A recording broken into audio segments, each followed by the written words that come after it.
del Señor. Entonces vamos a estar en Hechos capítulo 2, versículos 37 al 42, en algo que he titulado La respuesta al Evangelio que salva. Hechos 2, 37. Vamos a leer y a orar. Dice así la Escritura: al oír esto, la predicación de Pedro, ¿se recuerdan el domingo anterior? Conmovidos profundamente dijeron a Pedro y a los demás apóstoles: hermanos, ¿qué haremos? Entonces Pedro les dijo: arrepiéntanse y sean bautizados cada uno de ustedes en el nombre de Jesucristo para perdón de sus pecados, y recibirán el don del Espíritu Santo, porque la promesa es para ustedes y para sus hijos y para todos los que están lejos, para tantos como el Señor nuestro Dios llame. Y Pedro, con muchas otras palabras, testificaba solemnemente y les exhortaba, diciendo: sean salvos de esta perversa generación. Entonces los que habían recibido su palabra fueron bautizados, y se añadieron aquel día como 3,000 almas. Y se dedicaban continuamente a las enseñanzas de los apóstoles, a la comunión, al partimiento del pan y a la oración. Amado Señor Jesucristo, te suplico que el día de hoy puedas iluminar nuestros ojos con la grandeza de Cristo, y que así como 3,000 almas fueron convertidas genuinamente, Señor, tú puedas mostrarnos la gran necesidad que seguimos teniendo de un Salvador, quien convierte, quien salva. Te pido que nos des entendimiento de lo que es el verdadero arrepentimiento y de lo que son los verdaderos convertidos, en el nombre de Jesús. Este día que celebramos tu resurrección, Señor, queremos seguir creyendo lo que aquí dice, que tú salvas almas, conviertes personas, y queremos ver ese fruto en esta iglesia, Señor. En el nombre de Jesús, amén y amén. Hermanos, la semana pasada vimos que Pedro, lleno del Espíritu Santo, por primera vez en la historia de la iglesia hay un cambio mayor. La iglesia fue inaugurada con el derramamiento del Espíritu Santo, y una de las evidencias, muchísimas gracias, Santi, una de las evidencias que se manifestó no fue solo los dones, que muchos se enfocan en eso, sino que el Señor derramó lenguas en los idiomas de ellos para hablar las buenas nuevas del Evangelio, y decíamos que desde ahí comenzó la gran comisión.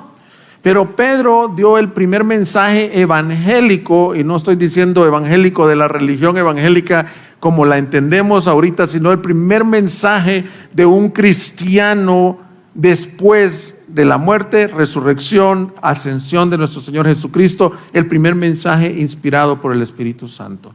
Y si tú es primer domingo que te integras a la serie, el título del domingo anterior fue El Evangelio que salva.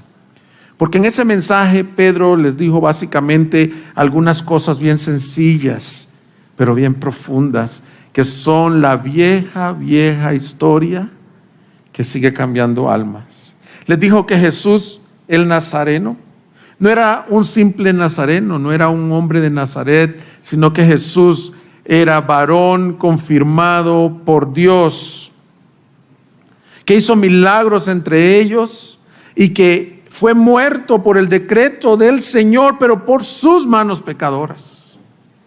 Y el versículo 24 de aquí del capítulo 2, creo que es una de las frases más contundentes del sermón de Pedro, en donde les dice: ese Jesús no solo era un profeta, no solo era un iluminado, no solo era un gran maestro, no solo era un rabino, él era el Hijo de Dios, y la confirmación era por lo que estamos celebrando hoy.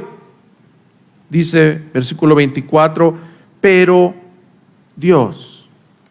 Ahí hay un pero, de esos peros hermosos en la Biblia. Pero Dios no lo dejó en la tumba, sino que llegó el tercer día. Dios lo resucitó. Amén. ¿Lo crees? Cristo está vivo. La tumba está vacía.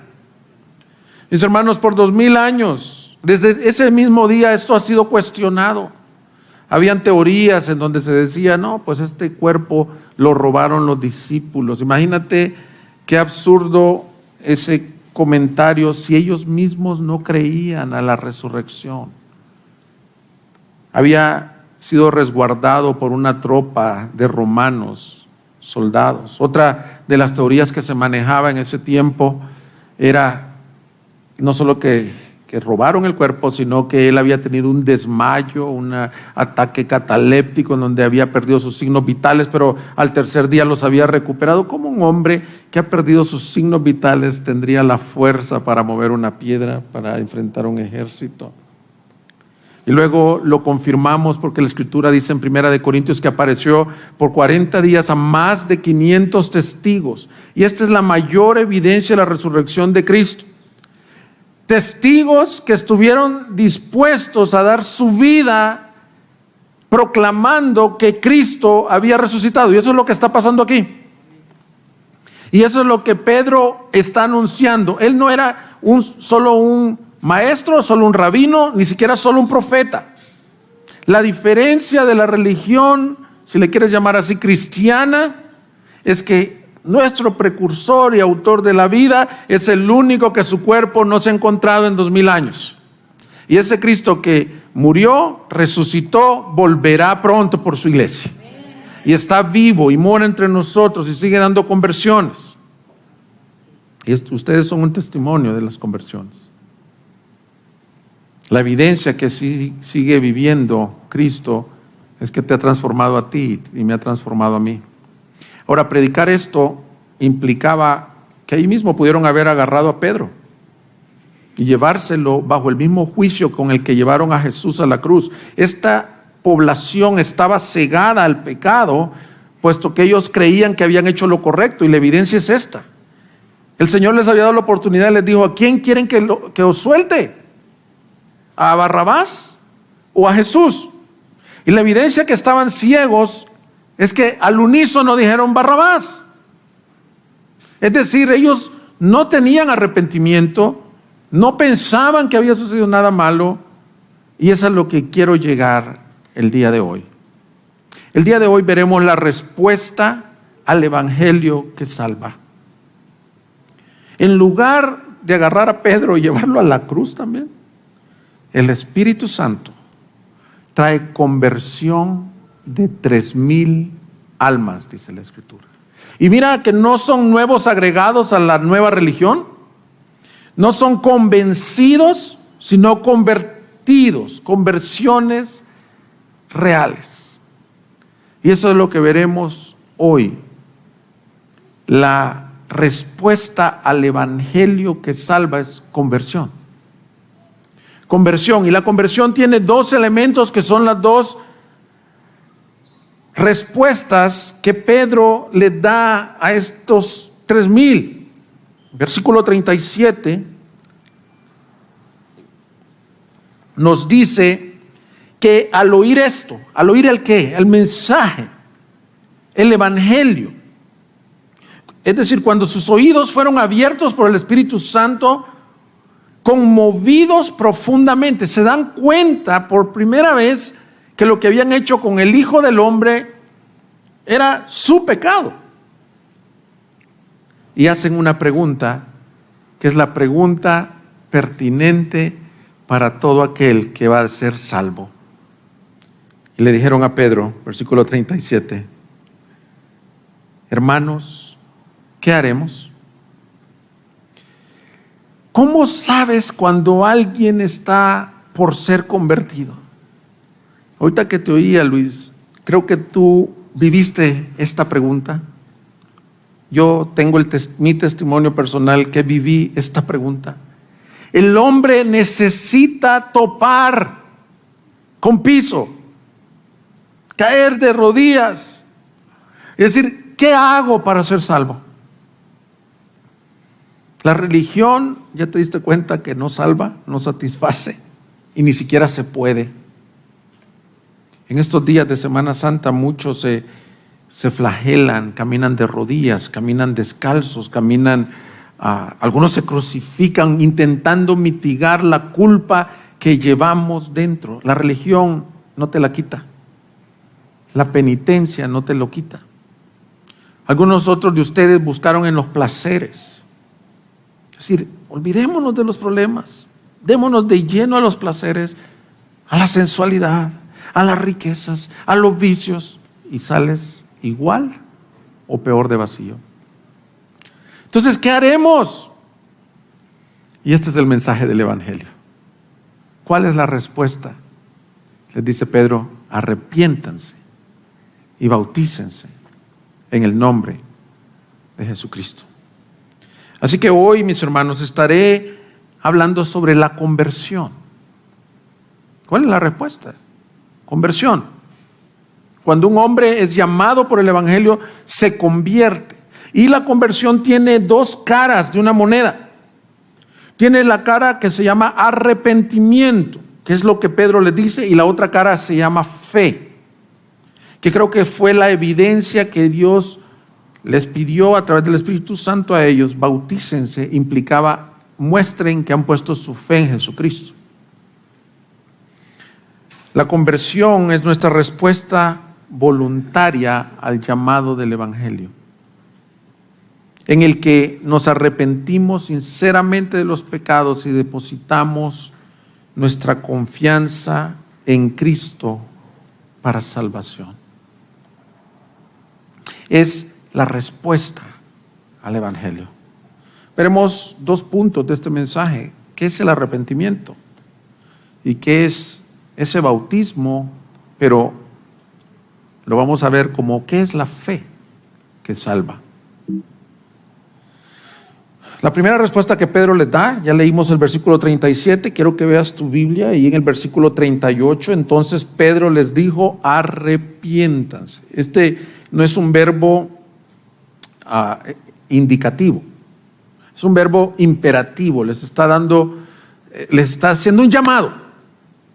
El llamado del Evangelio es: ¿qué hago? Arrepiéntete. Ahora, mucho se habla del arrepentimiento, pero ¿qué es el arrepentimiento? Permítame, déjame, me ajusto esto.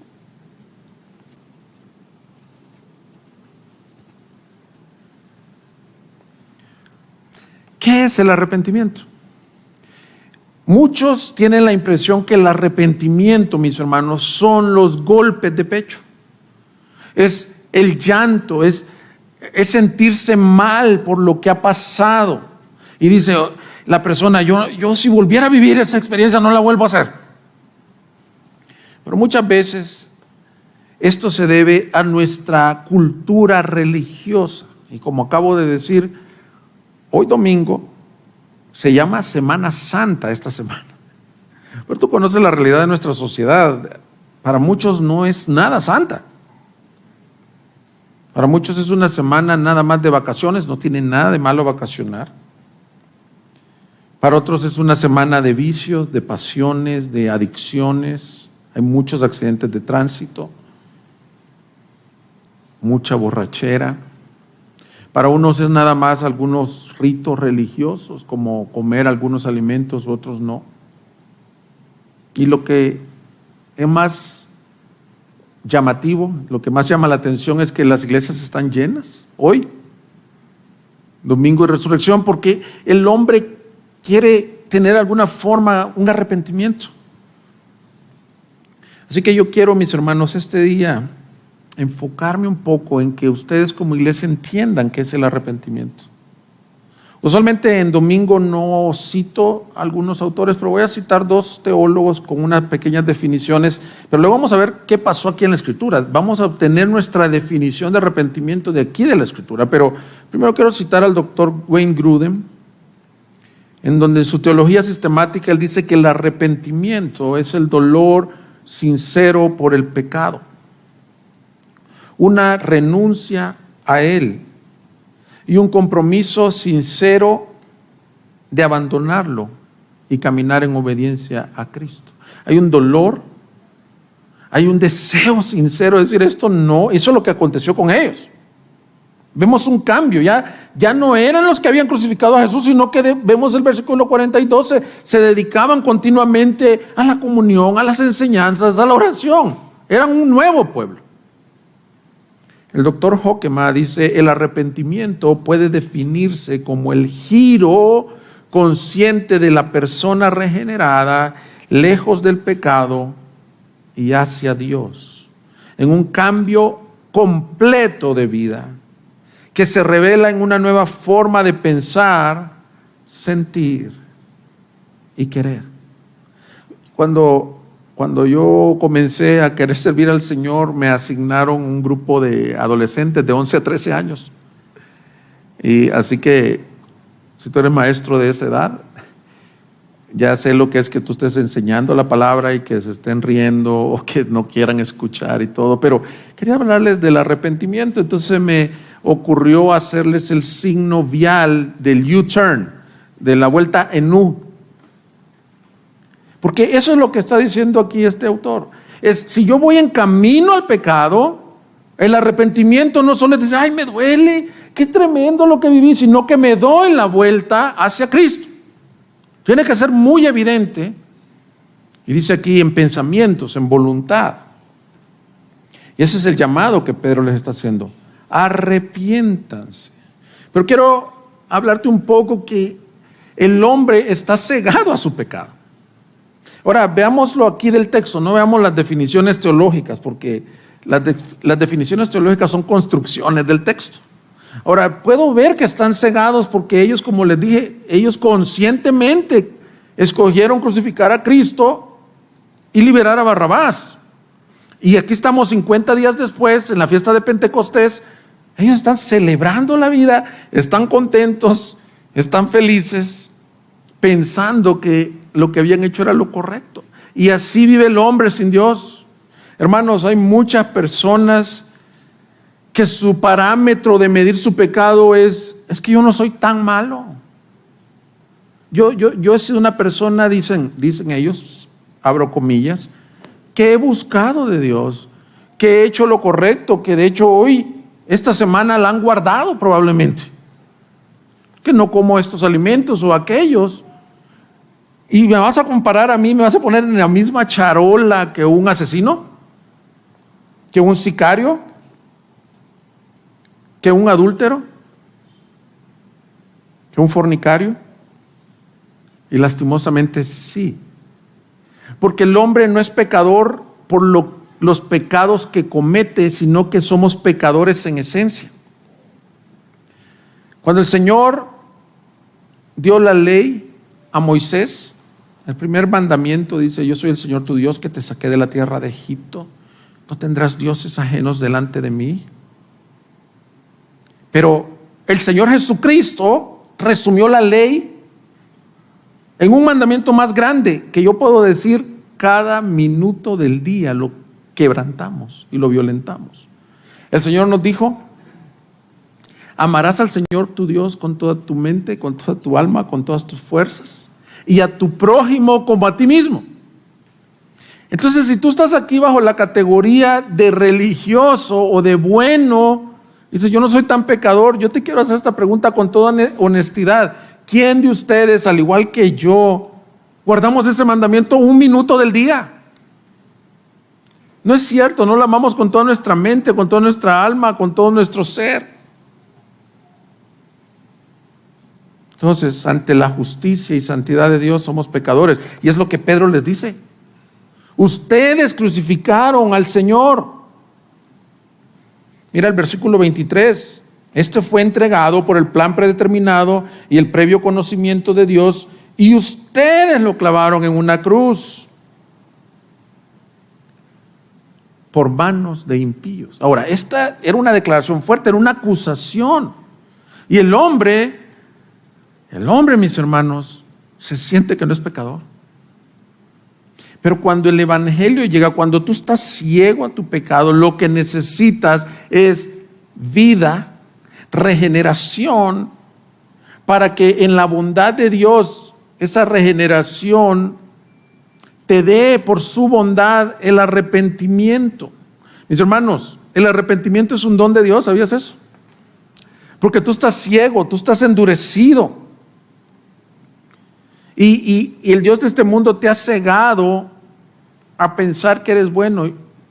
Yo quiero compartir un poco de mi testimonio. Me identifiqué mucho contigo y no conocía tu testimonio. Yo fui muy similar a ti. Crecí con padres cristianos, pero no quería de Dios, no conocía a Dios, no sabía de Dios. Y lo que el Señor hizo un día en su misericordia, es lo que aconteció contigo también. Me quitó la venda de los ojos y me impartió vida. Y cuando Él imparte vida, entonces te da el arrepentimiento. Sé que hay una controversia a través de los años que qué es primero el arrepentimiento y luego la vida. Nosotros creemos que por el Espíritu Santo primero es la vida. El Espíritu Santo sopla y el agente que usó aquí fue la predicación. Este fue el avivamiento. Estas conversiones fueron porque el Espíritu Santo les quitó la venda de sus ojos, entonces ellos respondieron. Pero fíjate que no puedes quedarte en un estado pasivo y decir, Señor, pues entonces como tú vas a quitarme la venda de los ojos, quítamela y ya tú sabrás. No. Pedro les dice, aún así ustedes son pecadores. Porque es el acto consciente en donde tú ves que has pecado contra tu Señor. Pero debemos de orar y pedir al Señor que quite la venda de los ojos. Porque Satanás también se encarga de cegar a las personas. Mira, 2 Corintios 4:4 dice, en los cuales el Dios de este mundo ha cegado el entendimiento de los incrédulos para que no vean el resplandor del evangelio de la gloria de Cristo, que es la imagen de Dios. Satanás está haciendo una chamba, cegando a las personas. Por eso, mis hermanos, mis amigos, cuando nosotros predicamos debemos orar, Espíritu Santo, abre los ojos. ¿Qué oras por tu cónyuge inconverso? ¿Qué oras por tus hijos, papás? El día viernes que tuvimos día de oración, oramos por la carga que uno como padre siente por sus hijos, pero pídele al Señor, dale vida, quítale la ceguera para que un día Él responda en arrepentimiento. Y retomando mi testimonio, eso aconteció para mí cuando tenía 17 años. Tú vas a decir, ¿y de qué se arrepiente un joven a los 17 años? Y eso veremos, la naturaleza del arrepentimiento. Dios te da una conciencia de su santidad y tu pecado, aunque haya sido desobediencias, mentiras, es un pecado tan profundo y tan oscuro como el peor de los pecados. Así que quiero que veamos un poco de la naturaleza del arrepentimiento. El arrepentimiento incluye algunos aspectos del ser, y yo quiero que lo entendan porque muchos confunden el término. Lo que más confundimos es la parte de penitencia. Creo que algunos dicen que se debe a una traducción. La primera traducción al latín fue la Vulgata. Y en la Vulgata esta palabra que Pedro le dice arrepiéntanse tiene una connotación más parecida a hagan penitencia. Entonces muchos entienden que me arrepentí porque me di golpes de pecho y lloró. Y los cristianos también decimos, mira cómo se arrepintió. Pero la evidencia del arrepentimiento no es que lloraste, no es que vives condenado, no es que tienes culpa, sino, escúchame bien, que cambiaste. Tú puedes decir misa, como dice. Tú puedes decir, ya me arrepentí. ¿Y el fruto? ¿Hay un cambio en tu vida? Si sigues en los patrones de pecado que tenías, no te autoengañes. Te puedes haber remordido. Porque, miren, el remordimiento pasa hasta los no creyentes. Por ejemplo, la señorita de 14 años, espero que no haya sido el caso de nadie, no estoy haciendo alusión a nadie, que sale embarazada. O si fue tu caso. Claro que se remuerde. Y dice, ¿por qué? Ahora tengo que llevar esta situación. Pero no hay un cambio. Entonces, veamos algunos aspectos del arrepentimiento. Espero que el Señor me ayude. Yo lo quiero traer como enseñanza para que entendamos. Porque quiero decir algo más antes de ver los aspectos. El arrepentimiento es un estilo de vida del cristiano también. Nos vivimos arrepintiendo a diario y confiando en la cruz.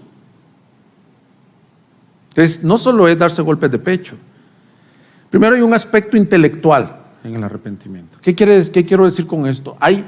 Es necesario entender el pecado, la justicia y santidad de Dios. Para eso necesitas la obra del Espíritu Santo. Tenemos el caso de Isaías, por ejemplo.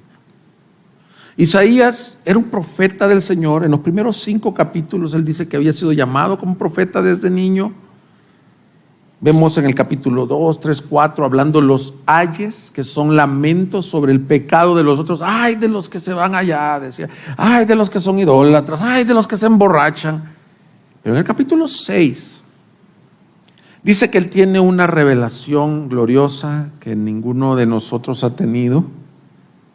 En aquel tiempo del Antiguo Testamento el Señor le da una teofanía y dice: vi yo al Señor sentado sobre un trono alto y sublime, y sus faldas llenaban el templo. Y Dios le da otra revelación. Escuchó las voces de los ángeles que, cubiertos sus rostros y sus pies, no dejaban de decir: santo, santo, santo. Y había sido en el año en que murió el rey Usías. El rey Usías murió de lepra por entrar con una ofrenda al templo que no le correspondía. Entonces el Señor le revela su gloria y su santidad. Fíjate cómo una persona arrepentida necesita entender intelectualmente la grandeza de Dios para ver su pecado. Isaías 6:5, entonces dije: ay de mí. Ya no hay de aquellos, porque perdido estoy, pues soy hombre de labios inmundos. Ahora, ¿un profeta era un hombre de labios inmundos? No, él profetizaba, pero ante la santidad de Dios veía sus labios y decía: ¿qué tengo que estar hablando yo ante esta gloria? Y en medio de un pueblo de labios inmundos habito. ¿Por qué reconoció esto? Mira el por qué. Porque mis ojos han visto al Rey, el Señor de los ejércitos. Hermanos, todos necesitamos llegar a un día en donde veamos al Rey Santo. ¿Cómo sabes si alguien se convirtió y se arrepintió de sus pecados? Es porque vio al Rey. Vio al Rey y reconoció su santidad. Tus mejores obras, las mejores obras mías son cortas, pero yo veo personas que creen, y yo también creía que pues soy más o menos, ahí la llevo. Ya estoy yendo a la iglesia, yo ofrendo. Hermanos, no por obras. Si por obras fuera, todos somos merecedores del infierno. Así que niños chiquitos que están aquí, tú necesitas un día encontrar y ver al Rey, y ese día vas a ser salvo. Entonces el arrepentimiento es reconocer mi pecado a la luz de su grandeza. Si tú sigues escuchando a alguien que intelectualmente se goza de su pecado, el tal no ha cambiado. Hay personas que en su testimonio dicen: ay pastor, yo era bien tremendo, yo era bien mentiroso, yo tenía no sé cuántas mujeres. Y digo yo, ¿y realmente estás arrepentido de tu pecado? Porque el que está arrepentido de su pecado es el segundo aspecto. Hay un aspecto emocional. Ahora, no estoy hablando de aspecto de emociones, pero nuestra mente cambia, nuestros afectos cambian, y lo que tú amabas se vuelve aborrecible. Y notes que digo esto, no es por las consecuencias. Se vuelve aborrecible porque ese pecado tan sucio y asqueroso llevó al Salvador a la cruz. Y por eso el doctor Wayne Grudem, en la definición que pusimos, proveía dolor sincero por el pecado. Voy a volver a aclarar, porque creo que muchos entendemos que el dolor es el golpe de pecho, es el remordimiento, Es, ay, me fue muy mal, pastor, tomé esa decisión y ya no quiero ir por ahí. Pues sí, claro. Pero si te hubiera ido bien, ¿estás igual de arrepentido? Si ese negocio que hiciste te dejó en la bancarrota, seguramente estás dolido. Pero si ese negocio que hiciste era pecaminoso y estuvieras en bendición, o supuesta bendición, ¿estarías igual de arrepentido? Hay un dolor sincero. La palabra arrepentimiento es metanoia, que significa cambio de mente. Y eso es lo que les dice Pedro: arrepiéntanse, cambien su mente. Y el doctor Gruden decía: sientan ese dolor, ese asco. Yo no sé cómo expresarlo. Hay un versículo que dice: la puerca lavada vuelve su vómito, a su charco, perdón, y el perro vuelve a su vómito. Cuando alguien está arrepentido, dice: ay, Señor, si tu gracia me ayuda, no vuelvo por ese camino. Yo no quiero ser lo que fui. Me arrepiento en polvo y ceniza. Me humillo. Un aspecto intelectual, un aspecto emocional. Pablo incluso dice que hay una tristeza que es conforme a la voluntad de Dios. Muchas veces nos damos cuenta de una tristeza para arrepentimiento. 2 Corintios 7, versículo 10. Porque la tristeza que es conforme a la voluntad de Dios produce ¿qué? Un arrepentimiento que conduce a la salvación. Ahora, vuelve a Hechos 2 y ahí lo vemos. Hechos 2:37. Al oír esto, conmovidos profundamente. ¿Qué los conmovió? Cuando Pedro les dijo: ustedes lo clavaron y el Señor lo ha hecho Señor y Cristo.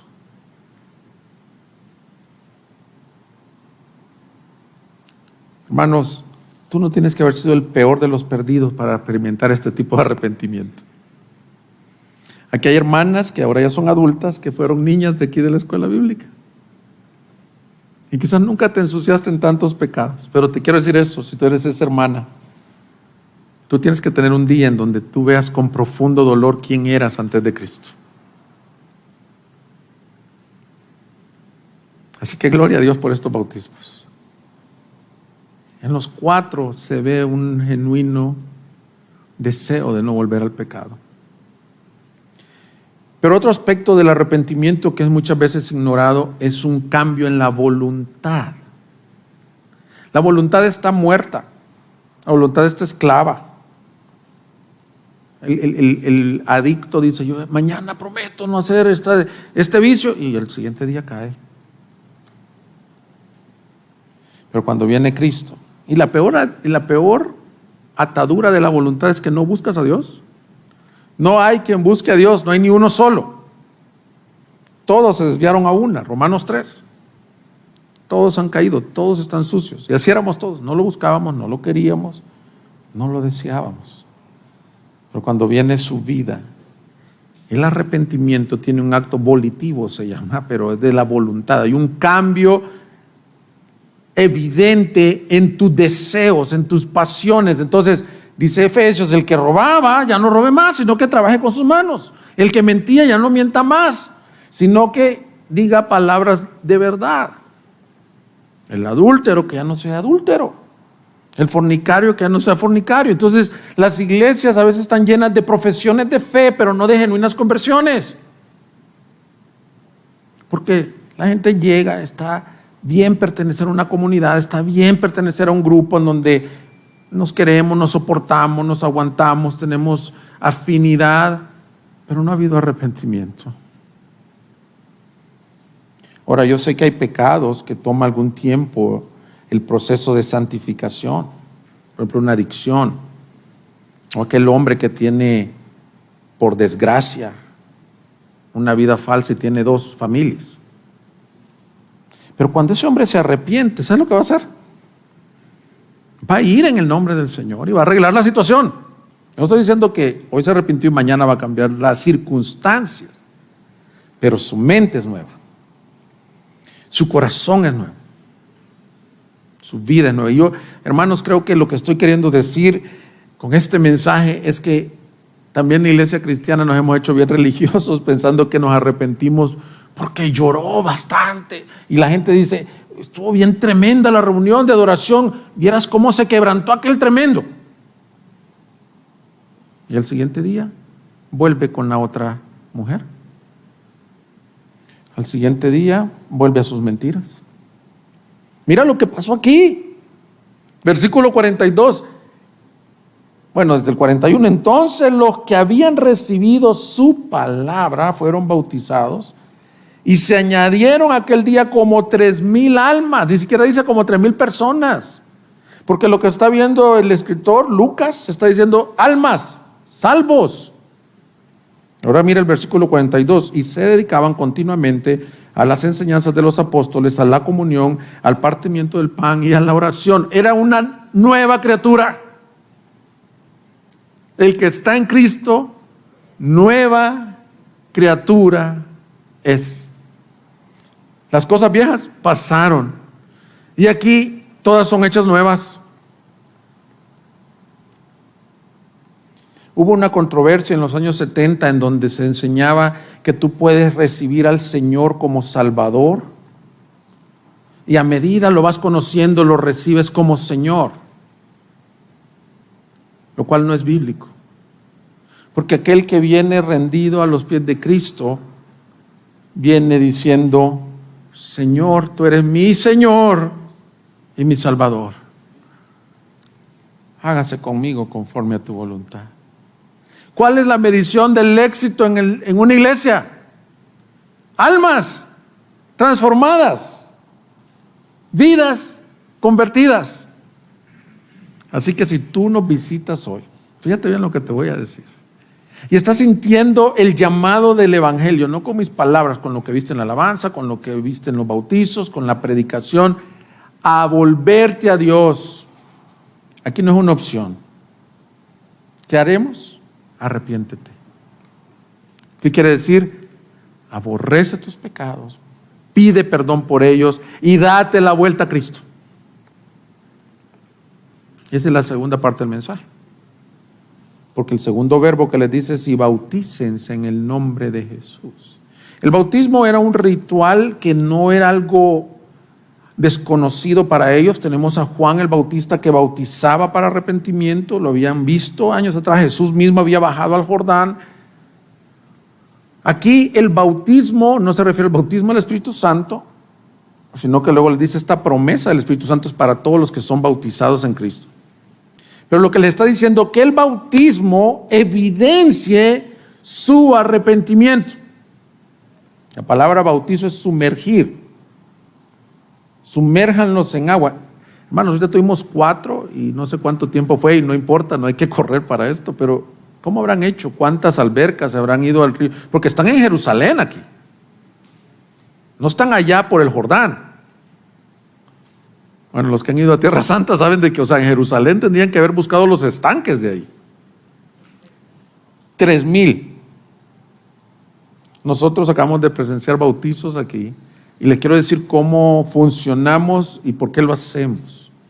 Se les pidió que escribieran su testimonio, tuvieran una entrevista con uno de los pastores o con un miembro, puede ser, para evidenciar que no vamos a mojar a un pecador y va a salir igual de pecador.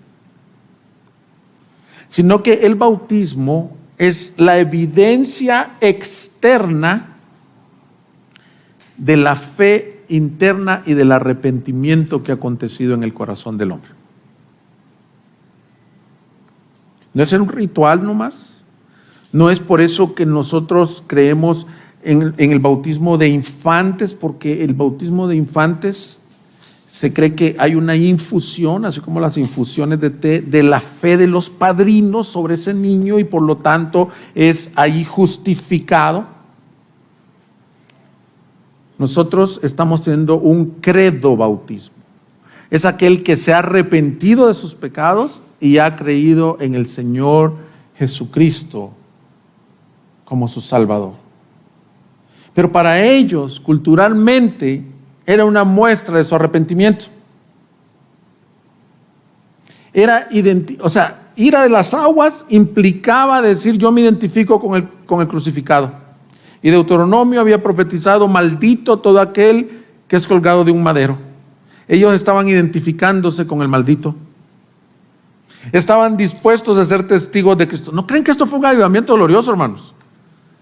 Yo no sé qué se sentirá bautizar 3,000 personas. Yo he estado en reuniones, por aquí está el hermano de allá de la iglesia de Calvario, en Oaxaca. Me invitaron hace un par de años y tuvieron bautizos después del servicio. Creo que fueron unas 18 personas y se siente largo. 3,000 personas. Por aquí quiero que veas la otra cara de la moneda del arrepentimiento: fe.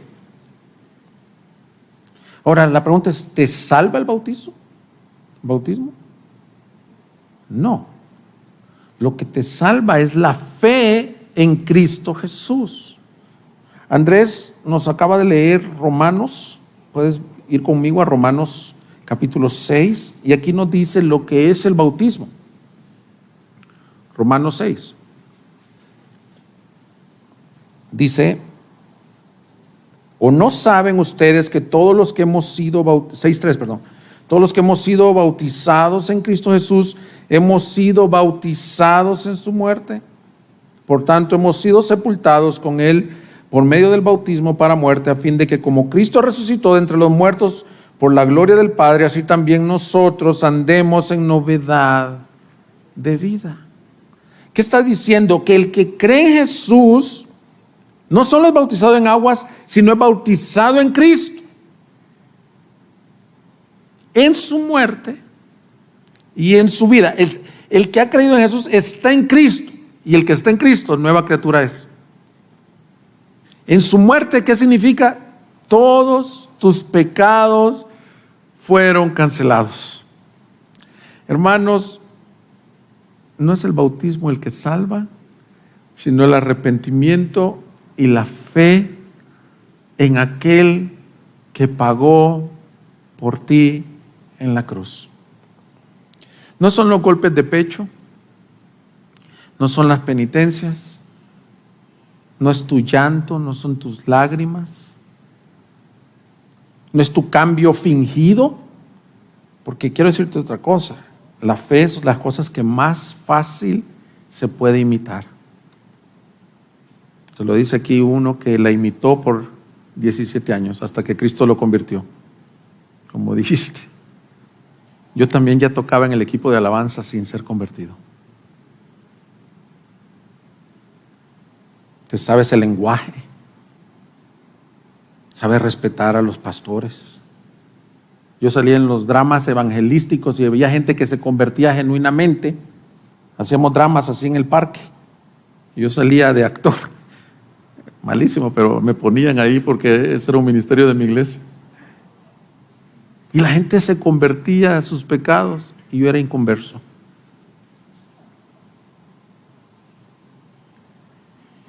Pero la fe genuina es el que dice: Señor, mira mis pecados. Son muchos, son grandes, son aborrecibles. Ya topé fondo. Sálvame. Me arrepiento. Perdóname. El día que un hombre o un joven o una mujer llega a ese día, llega a esa conclusión, a ese estado, toda la gloria del Evangelio reposa sobre él. Tu pecado es perdonado y lanzado al fondo del mar. Y se le puedes poner un rotulito ahí que diga: prohibido pescar. ¿Ah, sí? Esto es lo que encontré, dijo la máquina esta. Prohibido pescar. Y no tendré más memoria de sus pecados. ¿Qué necesitas? Cree en el Señor Jesucristo. Pon tu confianza en Él. Dice la Escritura: es pues la fe, la certeza de lo que se espera, la convicción de lo que no se ve. Es la fe en Cristo Jesús, en su obra. Ya no confíes en tus buenas obras ni en tus pecados. Ya no confíes en tu apellido o en tu no apellido. Ya no confíes en tu historia o en tu no historia. Confía en Jesús. Este mensaje es el mensaje antiguo de salvación, la vieja historia. Cree y arrepiéntete. Y si tú nos visitas o no nos visitas y eres antiguo, te quiero contar un testimonio que me pasó hace años. Cuando yo empezaba a predicar, un pastor me invitó a su iglesia en un pueblo. Allá, yo soy de San Salvador, la capital, y me invitó a una de las localidades afuera de San Salvador. El pastor no estaba en esa ocasión, yo lo suplí. Él tuvo un domingo de descanso. Y como yo no conocía la congregación, yo hice un llamado a lo que el llamado del Evangelio me llama, al arrepentimiento y a la fe. Muchos temen hacer este llamado porque dicen, es que han habido muchas falsas conversiones por levantar la mano o por pasar al frente, y es cierto. Pero la Biblia dice que Pedro les dijo, así que yo no voy a dejar de hacerlo. En esa ocasión se paró una señora, imagínate este predicador, tendría unos 20, 21 años. Qué misericordia tuvo ese pastor de invitarme a predicar a su iglesia. Se para una señora y dice que ha sido congregante, pero que quiere dar su vida a Cristo, que le estaba viniendo el arrepentimiento. Regreso, le hablo al pastor, le digo, ¿cómo te fue? Mire, esta señora, y se le empiezo a describir tal y tal, pasó a poner su fe en Jesús. Se queda el pastor con la boca abierta. Dice, la iglesia se fundó en la casa de esta señora. Tiene 25 años yendo a la iglesia. Es la más fiel ofrendadora. Y Dios te usó para llamarla al arrepentimiento y la fe. Quita que Dios me usó. Yo no quiero que te acuerdes de mí ni cómo me llamo. Yo lo que quiero es que escuches la voz del Señor. No importa si tienes años en la iglesia, si tú ves patrones de vida, de pecado, dice el que está en Cristo no permanece en pecado. El que está en Cristo ama a su hermano. El que está en Cristo ha vencido al mundo. El que está en Cristo ama la palabra. Pero si tú solo amas de continuo el pecado, vives en envidias, vives en odios, vives aborreciendo, ¿no será que puedes tener una religión? Y necesitas hoy al Salvador. Así que este domingo de resurrección, Dios nos quiere dar vida. ¿Qué haremos? Arrepiéntete y cree en Jesús. Vamos a ponernos de pie. Búsquenos en Facebook y YouTube como Iglesia Gracia Soberana Guadalajara y visita nuestra página de internet igsg.org.mx y disfruta de este y otros mensajes. Visítanos, estamos en Avenida San Luis Gonzaga, 5114, Zapopan, Jalisco, México. Estaremos felices de recibirte.